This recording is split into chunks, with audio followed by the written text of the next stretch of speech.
Bueno, muchas gracias por esta invitación a la Red de Lugares de Memoria, por esta invitación y por el trabajo que hacen, y a nuestros amigos congresistas que nos ayudan a hacer realidad esta que es una necesidad del país. Yo escribí un textico, pero voy a más bien expresar lo que han sido los aprendizajes de estos años en relación con la memoria. A disculparme, estamos, como decía la doctora Ángela, en reunión del Consejo Nacional de Paz y no debo ausentarme mucho rato porque estoy ahora en la Secretaría Técnica de este Consejo. Manuel Reyes Mate, que es uno de los expertos en los temas de memoria, dice que la violencia pasada ha tenido unas consecuencias políticas, sociales y económicas muy grandes y están ahí presentes. Y para poderlas superar y transitar hacia la paz es necesario hacer una profunda reflexión sobre esa violencia. Y esa reflexión se hace, por supuesto, desde el lugar de la memoria.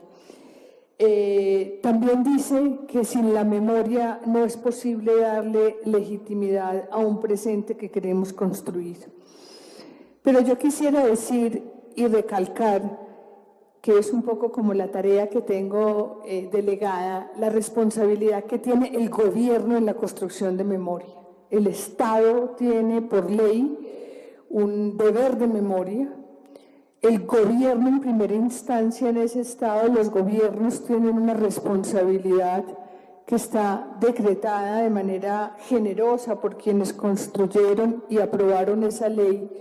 pero que debería entenderse no solo como un deber por ley, sino como un deber moral y político de quienes pretenden regir los destinos de una nación o de un territorio. Especialmente en un país donde la gran mayoría de poblaciones han estado excluidas del relato nacional. Aquí, hasta antes de la Constitución del 91,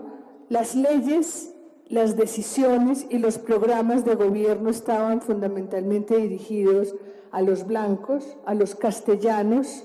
a los católicos, a los heterosexuales y a los miembros de los partidos tradicionales. En el relato de país realmente no estaba la valoración ni las sagas valerosas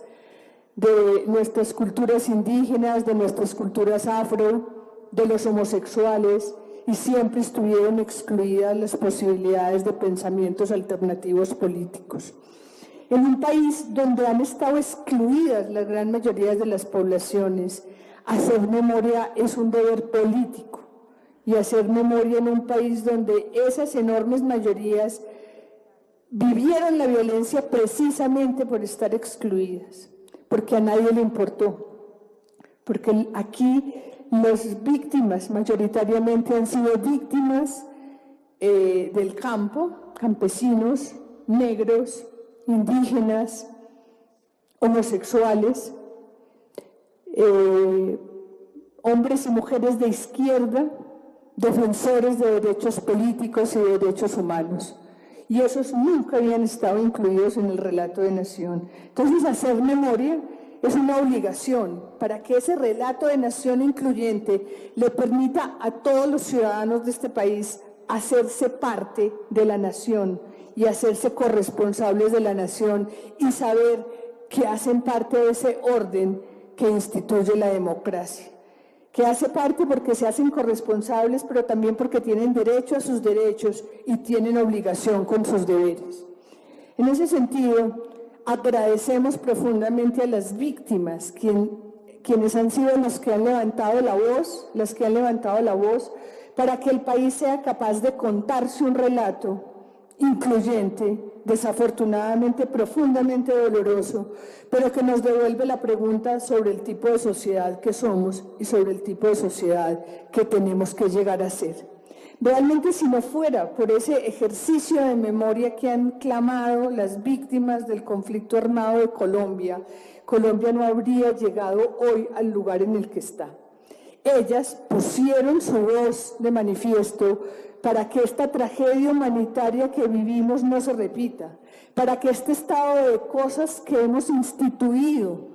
como un orden se ajusten realmente a los derechos y a la igual dignidad de todos los seres humanos. Hoy tenemos una ley de víctimas, de restitución de tierras y tenemos un proceso de paz que le debemos realmente a ese ejercicio de memoria que han hecho las víctimas. La memoria permite no solamente sanar, no solamente reconocer, sino poner en evidencia las faltas de una sociedad, los faltantes de un sistema, los faltantes de un orden, para que todos podamos hacer parte de manera armónica de ese orden. Nosotros tuvimos en Medellín la fortuna de contar con 3 alcaldes que le dieron oídos al reclamo de las víctimas. Uno no puede decir que el Museo Casa de la Memoria en Medellín sea el resultado de un acto de gobierno, porque realmente el museo nace en el corazón de las víctimas, en el reclamo de las víctimas, en el trabajo persistente de las víctimas, pero tuvieron la fortuna de tener 3 gobernantes continuos. Hay que hacer el reconocimiento a Sergio Fajardo, a Alonso Salazar y posteriormente a Aníbal Gaviria, que les dieron un lugar, no solamente un lugar físico, que lo reclamaban para ser un lugar de encuentro y un lugar de pedagogía, un ágora al servicio de toda la ciudadanía, no solamente de ellas y de su dolor y de su reparación simbólica, sino un acto pedagógico para la ciudad, un acto de conciencia, un examen de conciencia, contrición de corazón y propósito de enmienda de toda la ciudadanía. Gracias a ese esfuerzo, hoy Medellín tiene un lugar que le permite repensarse, un lugar desde donde se dan los debates más valiosos de sociedad y desde donde se construye una reflexión hacia esa sociedad que debe ser. Entonces yo quisiera decir, la ley pone un deber de memoria o propone un deber de memoria al Estado. Las víctimas ya cumplieron su papel, las víctimas ya hicieron su trabajo, le corresponde a las personas del gobierno, tanto del Ejecutivo, del Legislativo, como de quienes están en los organismos de control, hacer valer ese deber y hacer que ese deber se convierta en un compromiso moral y político que nos conduzca a esa sociedad que tenemos que llegar a ser, que nos haga más profundamente humanos, más profundamente sensibles y profundamente democráticos. Gracias.